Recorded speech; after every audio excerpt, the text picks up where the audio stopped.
Ricardo Salles, sócio fundador da Mais Diversidade. Ricardo, desde já muito obrigado por você ter este convite. Obrigado pela oportunidade, sempre muito bom dialogar com vocês. Obrigado, Ricardo. Ricardo, começo precisamente por perguntar o que é Mais Diversidade. Somos uma consultoria de diversidade e inclusão e o nosso trabalho, Ricardo, é o de apoiar as organizações a serem mais diversas, ou seja, a serem um retrato mais bem acabado da sociedade e também a serem mais inclusivas, pensando num ambiente acolhedor para todas as pessoas. A gente olha para todos os temas de diversidade e inclusão. Então a gente se ocupa das questões relacionadas a gênero, raça, orientação sexual e identidade de gênero, as questões LGBT, a questão das pessoas com deficiência, questões geracionais, entre outros assuntos. À medida, Ricardo, em que a gente tem avançado com esse tema aqui no Brasil, outras pautas têm aparecido. Então, por exemplo, as empresas brasileiras hoje, algumas, têm olhado já para as questões de pessoas em situação de refúgio, né? O Brasil hoje tem uma comunidade grande de haitianos e de venezuelanos que vivem no Brasil. Algumas empresas têm olhado para a situação dos egressos do sistema prisional, ou seja, quem foi preso cumpriu a sua pena e agora precisa ser reinserido na sociedade. Então a gente olha para todas essas temáticas, apoiando hoje, falo isso com muita humildade, mas ao mesmo tempo com muito orgulho, apoiando a maior parte das grandes empresas do Brasil em consultoria estratégica, em educação executiva, numa curadoria de talentos que tem a finalidade de ajudar essas organizações a encontrar os talentos diversos, com censos, com pesquisas e também com comunicação, em trabalhos que envolvem algumas marcas e algumas empresas aqui no Brasil. Mais recentemente, a gente começou a fazer projetos na região, o que para nós é muito interessante. Então começamos a fazer projetos na América Latina e temos aí agora, acabamos de finalizar um projeto em Portugal. Olha que boa notícia, a EDP, que é uma cliente nossa importante no Brasil, a EDP Portugal nos contratou para rodar um censo, uma pesquisa com os funcionários aí de Portugal. Então, digamos que a gente já está começando a dar os nossos primeiros passos aí rumo à internacionalização. Que bom, que bom. E diz-me uma coisa, Ricardo, com o impacto da pandemia, estas questões da inclusão ficaram mais desafiantes? Elas mudaram. O ano de 2020, Ricardo, perdão, da maneira como eu tenho visto, o ano de 2020, ele foi um ano de inflexão para a pauta de diversidade e inclusão. Nunca houve um ano como esse. 2020 foi um ano de virada para essa agenda, virou a chave. E por quê? Por conta, sobretudo, de 4 motivos. O primeiro deles apareceu na sua fala, a pandemia. A pandemia escancarou as desigualdades no mundo inteiro, mas aqui no Brasil de uma forma especial. Nós somos um país que ainda é um dos países mais desiguais do mundo. Quem está nos acompanhando, portugueses que nos acompanham e que já vieram ao Brasil, sabem do que eu estou falando.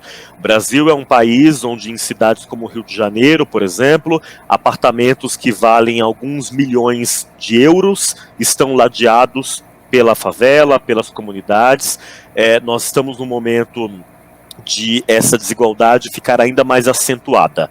Quem já era rico no Brasil enriqueceu mais ainda durante a pandemia, quem já era pobre voltou a passar fome. Essa é uma situação de urgência que a gente tem vivido aqui no nosso país.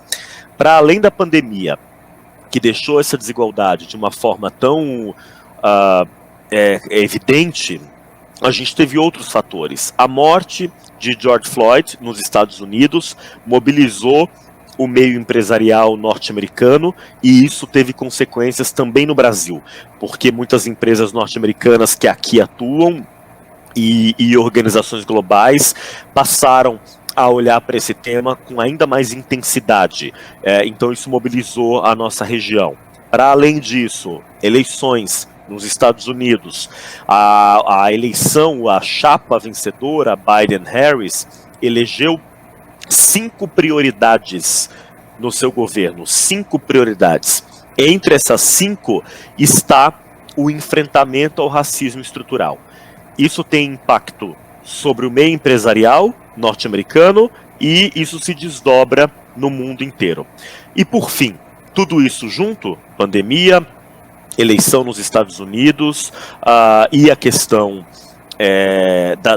das manifestações em torno da morte de George Floyd, fizeram com que a agenda ESG, que é o nome dado para as questões que envolvem meio ambiente, sociedade e governança, fizeram com que essa agenda alcançasse um protagonismo inédito no mundo e também no Brasil. O tema ESG, ele passou a ocupar um espaço na agenda das lideranças do país, no meio corporativo, dos conselhos de administração, entre outros grupos. Eu traduzo essa mudança, Ricardo, da seguinte maneira.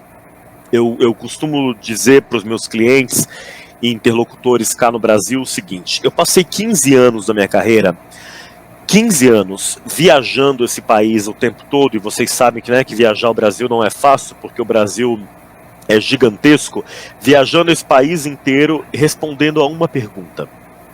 A pergunta que me faziam ao longo de 15 anos era: para que mexer com isso? Para que falar sobre esses temas? E eu tinha que, de certa maneira, Ricardo, justificar por que diversidade e inclusão eram temas importantes. Desde o ano passado, desde 2020, a pergunta que me fazem mudou. A pergunta não é mais: para que mexer com isso? Para que falar com esse tema? A pergunta passou a ser: como lidar com esses assuntos?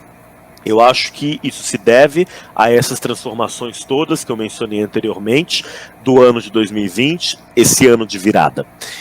Agora, o nosso trabalho aqui nos Trópicos é um trabalho de engajar cada vez mais as organizações nesse debate, porque eu volto a esse ponto, Ricardo, porque ele é um assunto que me sensibiliza de forma especial, que é a questão de envolver as organizações na pauta da desigualdade.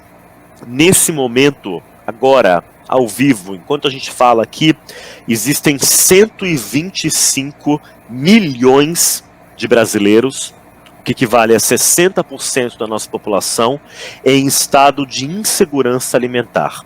Existem 125 milhões de pessoas no meu país que estão comendo menos do que deveriam por falta de dinheiro.